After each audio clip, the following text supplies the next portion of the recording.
This is Talking Foreign Policy, an internationalist perspective on Canada's role abroad. I am Yves Engler. Yesterday, the United Nations Security Council approved a resolution for a foreign military force to Haiti. It's not a formal UN force. It will be funded by specific contributions from different countries. The US announced $200 million for it. All the UN Security Council voted in favor, except for Russia and China, which both abstained. This force is the culmination of more than a year of sort of organizing for it. The US was able to convince Kenya to lead the force. Canada was central to the process of getting this push for the force going back to the summer of last year. And it is supported by the US and Canadian installed leader, Ariel Henry. And it's, of course, tied to a long history of foreign US, Canadian, UN missions to Haiti. So I thought I would reach out to Jafrikayiti, Jean Saint-Ville, who is a longtime commentator and organizer within the Haitian community in Gatineau in Canada, to hear his perspective on this resolution. Thanks a lot for coming on. Thanks for having me, Yves. So what's your reaction to this resolution? Well, as you know, we organized a demonstration last October 2022, when we saw Robert Rodberg in the Globe and Mail announce that he did an op-ed saying that Canada should definitely send troops to Haiti, and they should ask Paul Kagame of Rwanda to lead it. Immediately, we understood what game was being played. This is an attempt to redo what they did in 2004, that is, to have an imperialist invasion of Haiti to protect the status quo regime that the United States has installed in that country for decades. But this time, they want to put a black face to the imperialist invasion, because many people, yourself and myself included, have over the years pointed to the racist nature of the interaction that Canada, the United States, Europe has had with Haiti, and in particular with the 2004 coup. And so now, by going to Africa and to the Caribbean to, be the front for this invasion, somehow these fools think that they're going to camouflage the fact that this force is being called to support apartheid in Haiti. And very few people have taken time to explain what the situation is. And there are some articles that have come out over the years to show that although Haiti is often described as the first Black republic, etc., in reality, this is a society that has been kidnapped. And the ruling families that are in Haiti, who have financed the gangs, are all but Black, okay? The richest man in Haiti, Gilbert Bidjo, who is a Jewish Haitian, who has served as the Council of Israel for over 25 years and then passed it to his son. He's the richest man in the Caribbean, and he owns all kinds of businesses on both sides of the island. And he's sanctioned by Canada for having financed criminal gangs that specialize in kidnappings. I don't know in what society the punishment for kidnapping people, killing them, is to just put your name on a list of people who are sanctioned, so that he cannot travel and blah, blah, blah. The reality is that this man actually lives in Florida, and we've been calling for his arrest because there is no need to invade Haiti right now if the object is really to neutralize the gangs. But that's not the goal. They want to invade Haiti in order to make sure that this unpopular socioeconomic apartheid regime, with the likes of Bijo, Aped, Abdallah, all of these white Haitians who have paid for the creation of these gangs through their connections with the United States, Canada, and Europe, can continue to maintain their hegemony in Haiti, while at the same time, countries like Canada can play Pontius Pilate, saying that, see, I sanctioned these warlords, so, we're not part of them. But that's an old trick. The United States did the same thing after the 1991 coup. And when they lifted those sanctions against these warlords, nobody even knew. They even became more powerful, richer, and everything. And the body count happens in the Black Haitian population. Ariel Henry, who's been in office now for, I guess, a bit of two and a bit over 2 years after Jovenel Moise's assassination. He was basically appointed by the U.S. and Canada. Um, what do you have to like? Who is Ariel Henry? And I should also say that Trudeau met with Henry about 2 weeks ago at the UN, all alongside Foreign Minister Melanie Joly.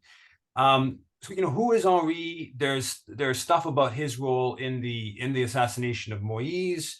Can you give us a little bit about, and also the security situation? I mean, you hear a lot in the media about the security situation on the ground. There's a lot that comes across as hyping the dangers and the role of gangs. Can you talk a little bit, Henri, a little bit about the security situation and the gangs and sort of the political, economic kind of dynamics at play? Ariel Henry is a criminal, okay, on many grounds.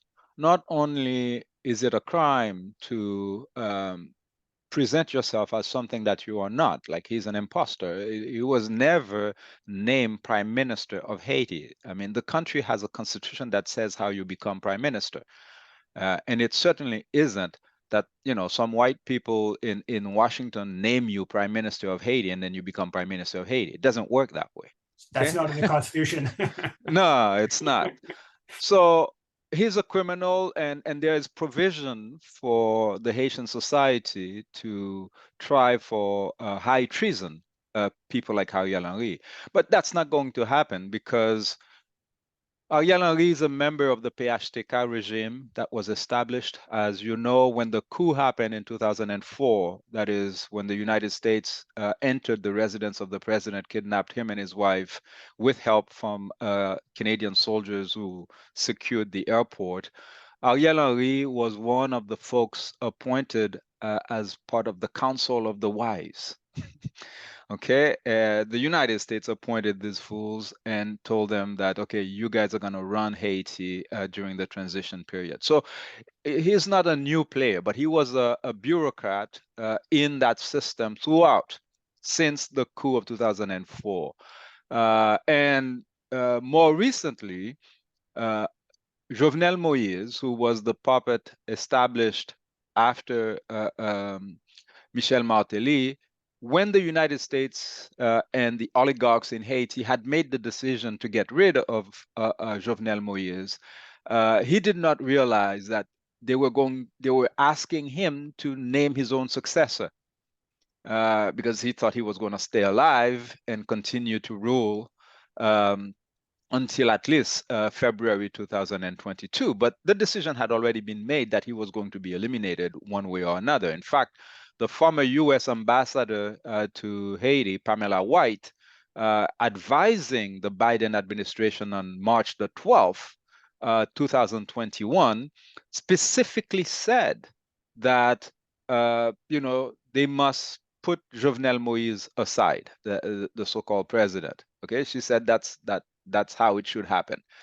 And 4 months later, they put Jovenel Moïse aside. As you know, he was assassinated by commandos, white right-wing mercenaries from Colombia, etc. But the day he was killed, he was supposed to swear in Ariel Henry as prime minister. Since this did not happen, when Jovenel Moïse was killed on July 7th, there was a moment of confusion where another PHTK folk who was, acting or, prime minister stayed in power, Claude Joseph. And so there was a little struggle between Claude Joseph and Ariel Henry, but eventually the folks of the core group, led by the United States, issued a tweet and said that Ariel Henry is the prime minister of Haiti. That's, who we recognize. And then Claude Joseph quietly accepted to become the Minister of Foreign Affairs until, a few months later. So there isn't any member of the PHTK regime that you can describe as anything else but criminal. The problem is Haitian society has been clamoring for their arrest, their trial, has been, making all kinds of efforts. So, for instance, Michel Martelly and others, there are Haitians in the diaspora that call them to court in the United States over the fact that they stole millions of dollars in a scheme, saying that they were collecting they were taxing the phone calls that we make and the transfers that we send to our family members back in Haiti. They were taking money from that, so-called for a program to send kids to school. And of course, they stole the money and enriched themselves. So Haitians are trying to sue companies that do the transfers to Haiti and Michel Martelly and members of his regime, and they are protected by U.S. lawyers and the U.S. government in court. So we cannot, try the criminals. And this is not the only money. They stole the Petro-Caribe funds. They stole the Haiti rebuilding reconstruction in cahoots with Bill Clinton and others. And that's what makes the situation very complicated, because it does not only involve Haitian criminals. So that's why they shelter the Haitian criminals so that you don't get to their Canadian or American accomplices who definitely don't want to be embarrassed in the huge scandal that it would be if anybody was going to really go and dig into the details of how much money has been embezzled, especially after the earthquake in 2010, between then and now. So when it comes to the gangs, what they're calling the gangs, which really are paramilitaries, okay? The situation is such that in Haiti, the ruling families, if we can call them that, because it's not clear what they're ruling, but the rich families in Haiti can never survive long without having a force of repression of any sort on the ground to, protect them from the Black masses, from the impoverished masses. Okay, that's a constant in Haitian history. So there's always a military force. Like during colonial time, it was the armies of France, Britain, and whatever. And then after that, every time the small minority feel threatened, there is an invasion of foreign forces to protect them from the masses. Okay, the threat in Haiti has always been the population, nothing else. And that's why the so-called Haitian military that was established by the United States in 1915, in their training, they were never trained to fight a foreign army. Okay, the enemy is the Haitian population. That's what they were always taught. Okay, I mean, you can tell me that, well, this is not different than other militaries of the Americas that were trained in the School of Americas. But you can see in countries like Venezuela, they managed to rescue their army and turn it into a real military that is to the service of the Venezuelan people. In Haiti, we never managed to do that. And so the so-called Haitian army was disbanded back in 1995. So they don't have that. That's why whenever the United States wants to remove a popular government, like the government of Aristide twice, they had to personally intervene. Okay, in 1991, the Forces Armées d'Haïti conducted the coup. Most of the high-level generals, they were all on CIA payroll. That has been proven right now. Okay, but in 2004, there was no army.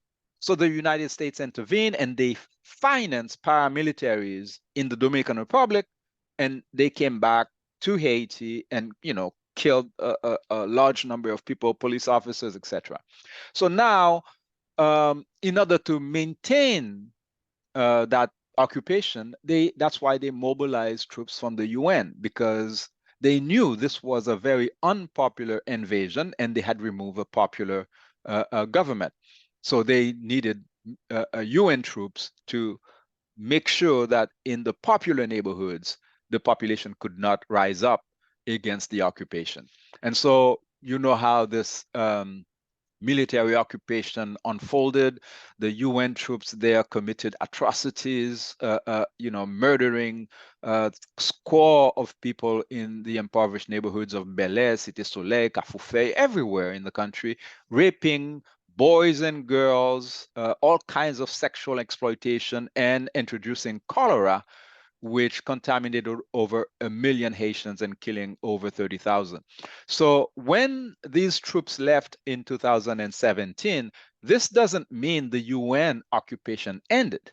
As you know, they kept the administrative part where MINUSTA transformed into MINIJUST and then BINU, and they're still making decisions, but now they transferred the responsibility of controlling the population from formal UN troops to what they are calling gangs right now. The so-called paramilitaries, okay, you've seen these images, some of them 14, 15-year-old kids who are dressed with clothes that are clearly not expensive, dirty and everything, and yet they're each carrying weapons that are worth $7,000, $8,000 that they cannot purchase on their own.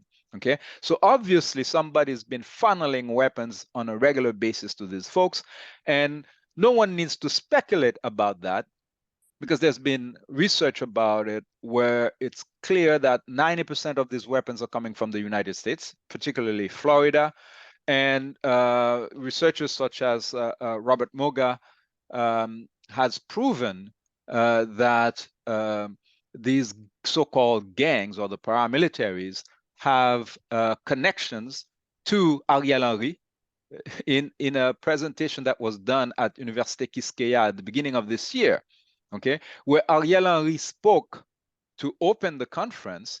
When Robert Muga was presenting the slides, in one of the slides showing Katsama Wozo gang, this is one of the infamous so-called gangs that kidnapped 17 missionaries right across from the US Embassy, okay, for several days in 2021. And, who is in the picture of folks that are supporting Katsama Wozo gang? Ariel Henry, the so-called prime minister of Haiti that was appointed by the Americans. The guy was right there in the same conference, and he said nothing to contradict that slide. And neither did other people who were part of that conference, including Michael Jean, the rector of Université d'Ottawa, and others who were participating in that. So it was like as if it's a normal thing, the so-called prime minister of Haiti is supporting Katsama Wozo gang. Okay, let's move on to the next question. Okay, so this is the absurd world in which we are operating. And so when you hear that this intervention is happening, the popular or what they say out there is that it's going to fight gangs. But Haitians who have been following this know quite clearly that the so-called gangs or the paramilitaries are one and the same with the PHTK regime that the United States has done everything to protect over the years. And unfortunately, whenever we say the United States, we have to tag along Canada and all the other members of the core group, because although they may put some nuances in terms of how they take action, they are working in tandem. There's very little difference between the position of Canada and the United States on those files. And it should be pointed out that the PHTK, they comes to power, Michel Martelly comes to power after the earthquake, with the US and Canada like directly intervening in the elections to basically impose Martelly as the leader. And he was somebody who already had a whole background with the Tonton Macoute and Duvalier, was very known as a very regressive, far right political player that we imposed, and has basically been ruling the country since then with their foreign backers. Absolutely. I mean, if to illustrate, Michel Martelly, Jovenel Moïse, Ariel Henry are all the equivalents of Mobutu Sese Seko in the Congo.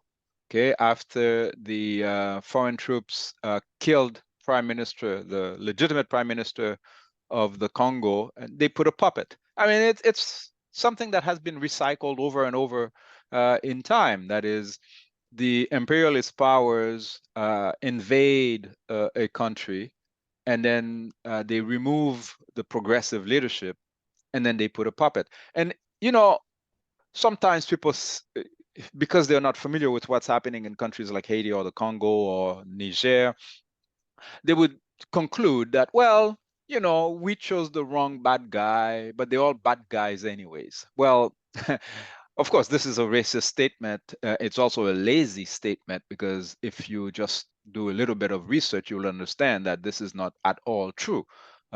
In the case of Haiti, one element to tell you what's happening in the country is in what direction Haitians are traveling. Okay, when President Aristide was elected, December 16, 1990, and I lived this personally because I had just finished my final year. I was in my final year of university in Waterloo at the time. And I can tell you, I returned to Haiti that year, okay? And within the 7 months that President Aristide was in office, it was thousands upon thousands of Haitians leaving the Dominican Republic, the Caribbean, like countries like the Bahamas, the United States, Canada, Europe, Africa. People who had not been in Haiti for 17 years, like my cousin, okay, who grew up in the Congo and in Boston, were returning to Haiti for the first time. So Haitians were traveling to Haiti. When the white supremacist forces conducted the coup and President Aristide was removed, Haitians were leaving Haiti on boats, whichever way we could, escape the inferno that was created. Okay, so when you look at the record of the Lavalas government, both times, when the first 7 months that Aristide led, and then from 2001 to 2004, just before the coup, the number of schools that were built, the number of hospitals, the number of roads that were built, it's nothing comparable. And this is with no budget, okay? Like very, very limited amount, because of course, as you know, they instrumentalize also the IMF, the World Bank, and all of these things, so that whenever it's a government that the United States doesn't like, not only are you not having access to international financing, but they're also ransoming your country, okay? They were imposing that President Aristide pays the debt that were stolen from Haiti by the Duvaliers, okay? And we could not have access to any resources. So it needs to be understood. It's not that Haitians have not chosen good leadership. It's that every time we plant a seed, they kill it before it grows, okay? And when I say they, I'm not talking about the bad Republicans, the Donald Trump. No. It doesn't matter whether in the White House, it's a Republican, a Democrat, a black president, a white president. It doesn't matter. The policy of the United States towards Haiti has been constant. Likewise in Canada. because the coup happened when Jean Chrétien was the prime minister. And then Paul Martin came, it continued. Stephen Harper came, it continued. Trudeau came, and it's the same policy that continues. And that's why we keep on insisting that Canadians need to educate themselves, because it's not true that the status quo can be maintained on the planet. People now know that the trick that the white supremacist forces have been using to install puppets in Nigeria, in Sierra Leone, in the Congo, in Haiti, and like they tried to put a man who was not even elected in Venezuela, one Guaido, okay? One Guaido is the equivalent of Ariel Henry, except that they did not manage to get it done in Venezuela, but they succeeded in doing it in Haiti, because the Haitians have not mobilized enough to counter the white supremacist forces. And there, honestly, I really see no one else to blame but the Haitians who have access to media, who should have done a better job explaining what's happening. Those who have access to power, we have elected officials of Haitian origin in the United States. In Canada, we had a governor general of Canada who was of Haitian origin while Canada was participating in the occupation of Haiti. We have not done our job, and our people are suffering for it because of complacency of so-called educated Haitians who've been too complicit to support or at least to acquiesce the crimes that have been committed by white supremacy against our people. Yeah, it's difficult. I think that the imperialist political culture in Canada is so strong that if you want to move up in the political or even economic sphere, you have to a large extent, concede to the wishes and desires of the Ottawa elite, and so it's very difficult for elite sectors of the Haitian community to not become basically active agents of Canadian policy in Haiti. I do want to just mention, just so for some who might not know some background, a quick mention about the Ottawa Initiative on Haiti, and then just sort of bring it forward to there is this conference planned in Ottawa, I know, in 2 weeks, where Canada's meeting with some CARICOM officials. I think the Canadian government is still trying to pressure CARICOM countries, I think Jamaica, Bahamas specifically, to send police, to send troops, maybe to Haiti. And I think it's still possible. The Canadian military has been resistant to leading the mission, but I think it's still possible that Canada will be dispatching some police, or playing some role. Almost certainly will be funding some of this new UN mission. But yeah, just sort of like, is there some resistance? What's next step? And just mention a little bit about the Ottawa Initiative on Haiti for those who might not know about it. Mm-hmm. Yeah, well, we're in the 20th anniversary, right, of the Ottawa Initiative on Haiti. That meeting took place January 31st, February 1st, 2003, at Meech Lake, the Canadian government resort, at the invitation of Denis Paradis, who was then Minister for la Francophonie, and he invited folks from the United States, France. There was also someone there from El Salvador. And over 2 days, eating and drinking at Meech Lake, these white men and women decided that the president of Haiti had to be removed. Haiti put under UN tutelage, and a new military and a new police established in Haiti. And, a few months later, the soldiers of the United States and Canada entered the residence of the president, kidnapped him and his wife, and they conducted the coup. So the Ottawa Initiative on Haiti is what we are witnessing right now. That's its outcome. That's its result. But it's a baby that is so ugly that its parents refuses to acknowledge that it's their baby. Okay, so now they want to pin it to some other people. And the Kenyans are stupid enough not to realize this is what is happening. Because what's going to happen when, the first Kenyan soldiers land there and there's going to be a couple of them who get killed and, skirmishes. All of a sudden, that white supremacist crime is going to become black on black crime. Okay. And they know exactly what they're doing because in Haitian society, in the Caribbean in general, there's a whole kind of mental games that have been played. Yeah, stories that, some of your viewers may not be familiar with, but we grew up with that in Haiti. Okay, people learning that it is our African ancestors who stole us, who sold us into slavery. Okay, and the people who are teaching that are the very people who enrich themselves from the wholesale enslavement of African people, and they don't see anything weird or any conflict of interest in them pushing that fallacy.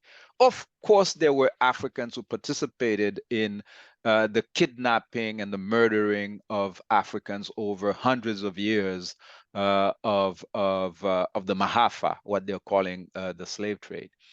But there were also, and there were more people resisting. But what I want to emphasize here is that by Canada actively courting folks in the Caribbean, members of CARICOM like Jamaica, the Bahamas, and, a sister for whom I must say that I still have some respect, Mia Motley, because of her speeches at the United Nations, etc. And, Barbados becoming an independent country is something to celebrate. But she has also committed to send troops into this foolish adventure in Haiti. And I think we are seeing a repeat of what happened in 2004. You remember it was Brazil that led the MINUSTA troops into Haiti. At the time, Lula da Silva had this dream that he's going to have a seat at the UN Security Council. Okay, and now last week I see Mia Motley is, positioning herself to become the Secretary General of the United Nations. Is that the price, Mia? So to become Secretary General of the United Nations, you must betray Haiti? I am telling you, man, it's like everywhere you turn, Africans are selling each other to white supremacy and not realizing that what happened to Lula after he betrayed Haiti. They arrested him and he went to jail. Okay.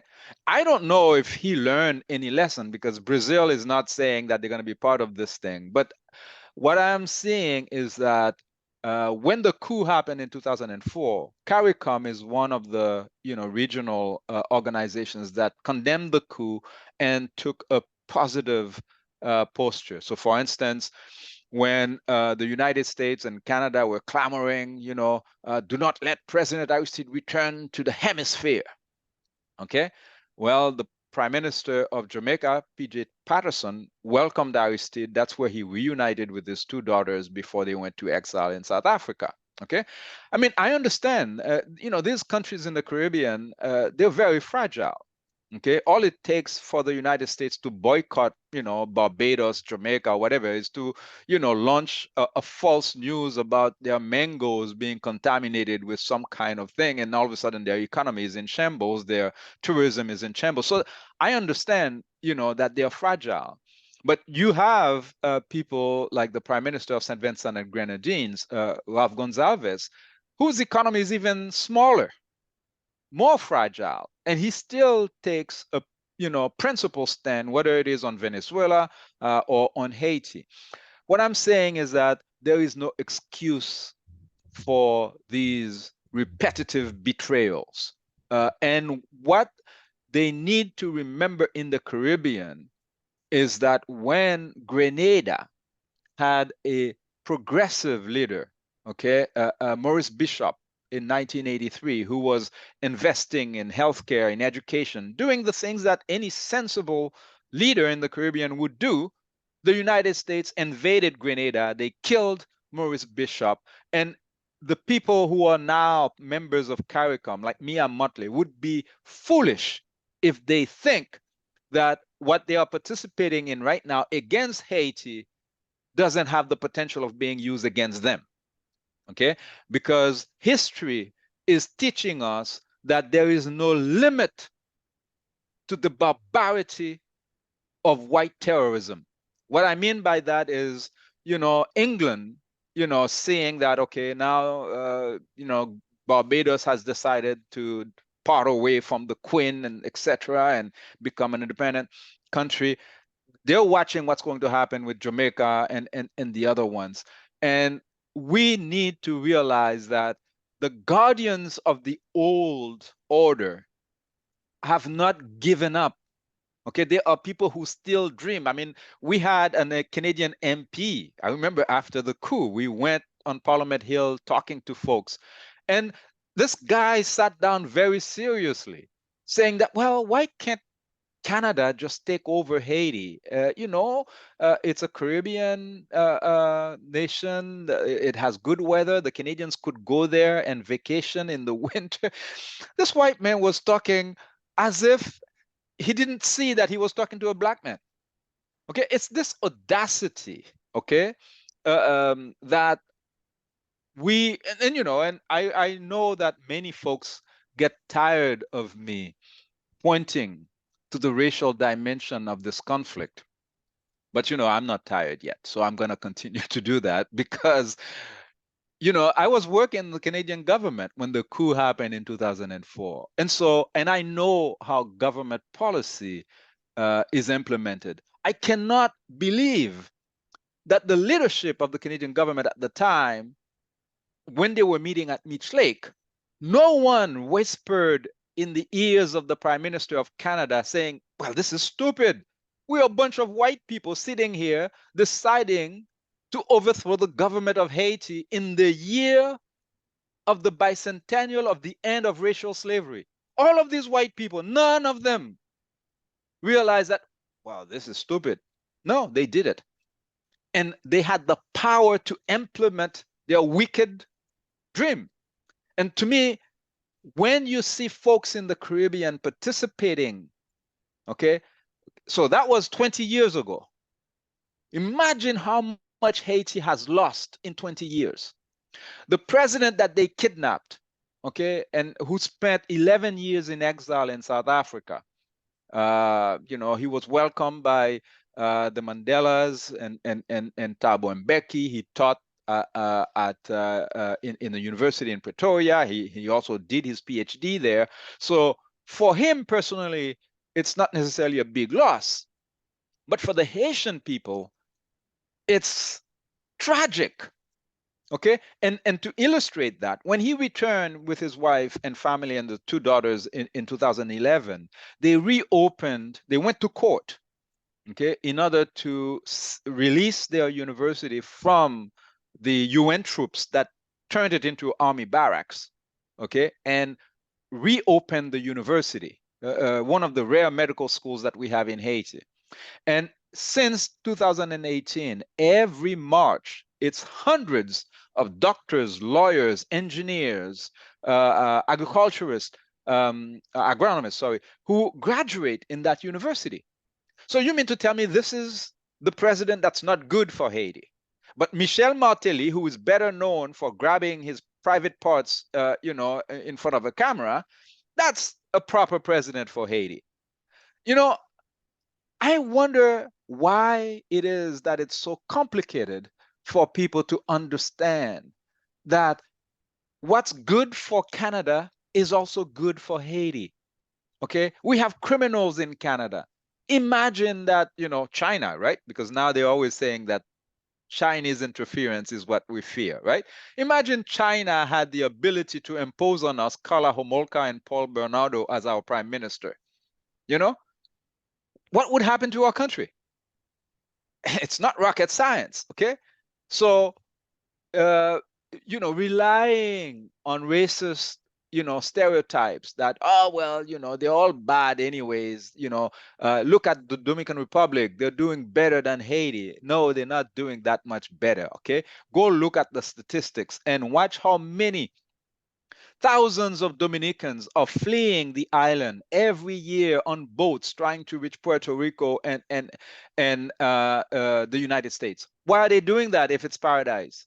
Okay, there is no paradise for Black people on the island of Haiti. Okay, there's a handful of white families on both sides of the islands. Okay, who are their wet dream is to maintain neo-colonial rule thanks to the support they get from their cousins in Canada, in the United States, in Europe. And this has to stop.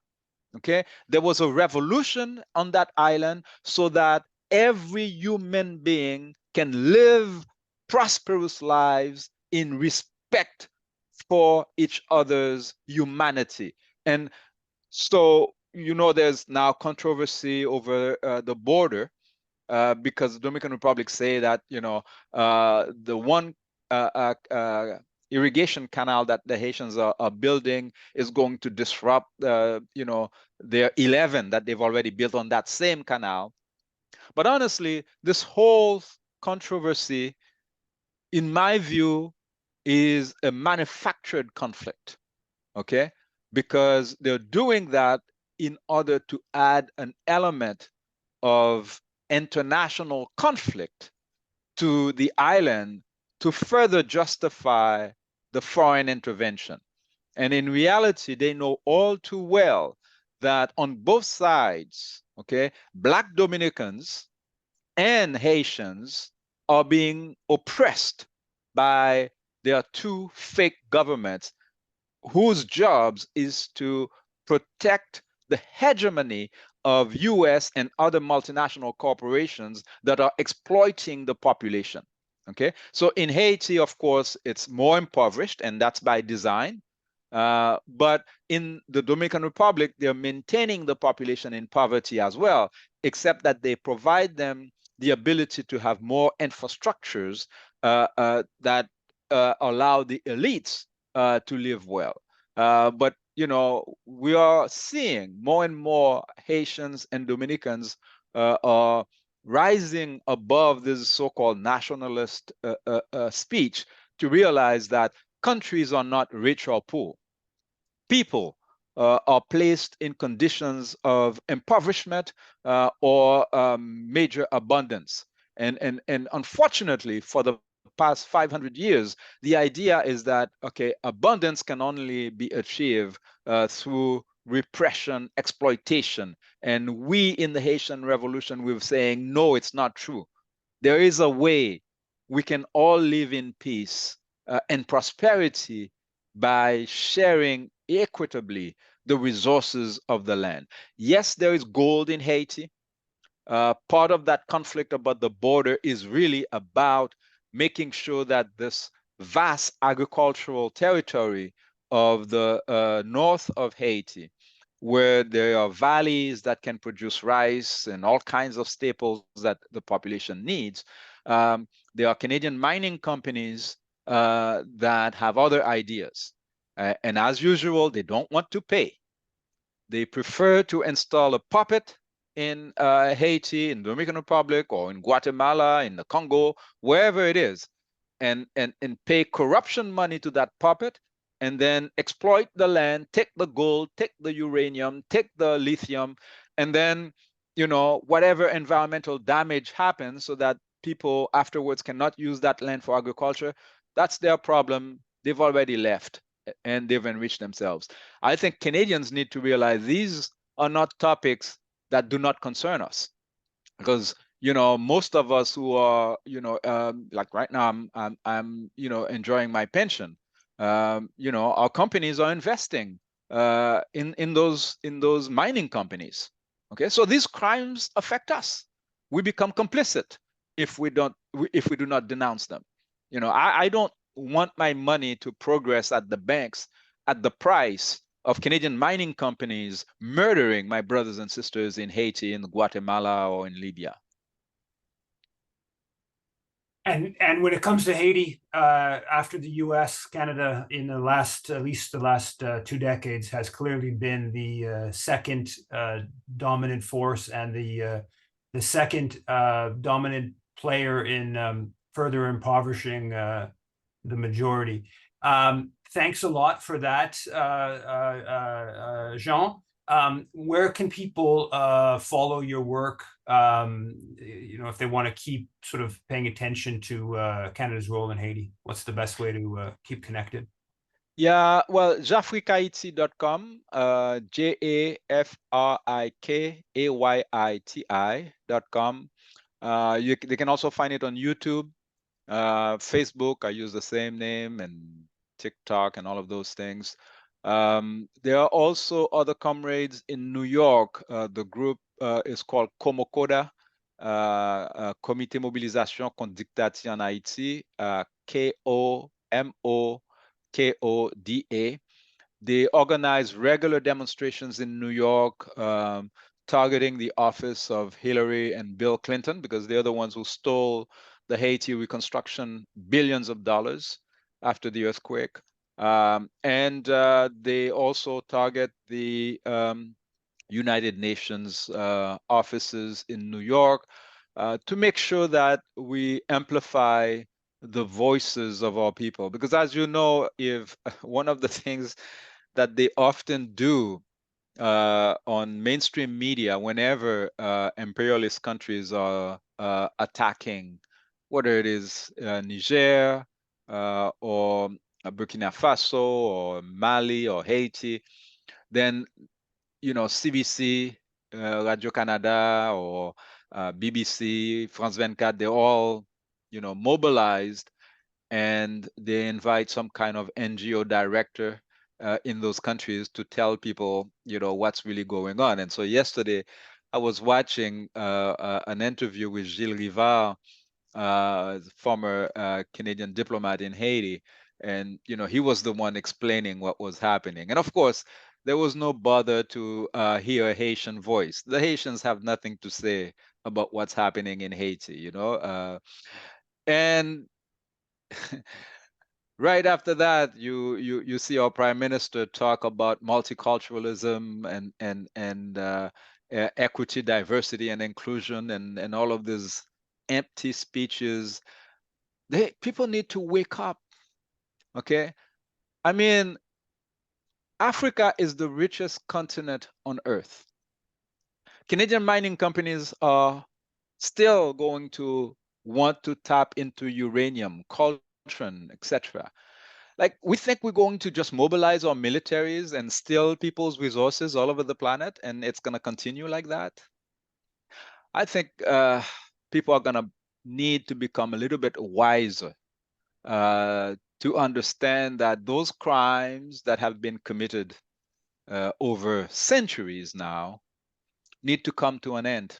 And in Haiti, I think organizations like the Canadian Foreign Policy Institute, that has done wonderful work to expose what's going on, or the few of us who have done it with Solidarité Québec Haïti or Canada Haiti Action Network, we need to multiply that. One of the things that activists in the Haitian community have been saying over and over is that the solidarity that is supposedly existent in the global left, somehow it disappears whenever it's Haiti's turn.